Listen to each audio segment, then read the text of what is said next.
আড়ং-এর মানে এই দুইটা, এই হেয়ার প্যাকটা আর এই মেথি হেয়ার প্যাকটা অনেক ভালো, অনেক ভালো পার্সোনাল ইউজ।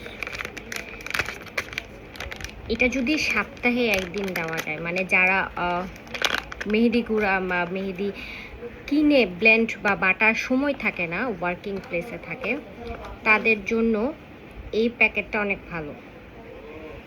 খুব ভালো কালার দেয়, একটা ন্যাচারাল কালার দেয়, বেশিক্ষণ রাখতেও হয় না এবং চুলকেও খুব স্মুথ করে এবং অল্প নিলেও হয়ে যায়, অনেক ভালো কাজ করে। এটার সাথে যদি অন্য কিছু লাগে না, নর্মাল পানি দিয়ে গুলাইলেই হয়ে যায়, কিন্তু এই মেথি প্যাকটা অনেক ভালো, চুলকে অনেক সফট করে। এর জন্য আমি জাস্ট একটুখানি এটা ইউজ করছি। বাবা রে, অল্প, কারণ মেথি এমনিতেও অনেক হয়, তো এটাতে দুইটা অল্প ইউজ করলে হয়। আমার পার্সোনালি এটা ইউজ করা যেতে পারে।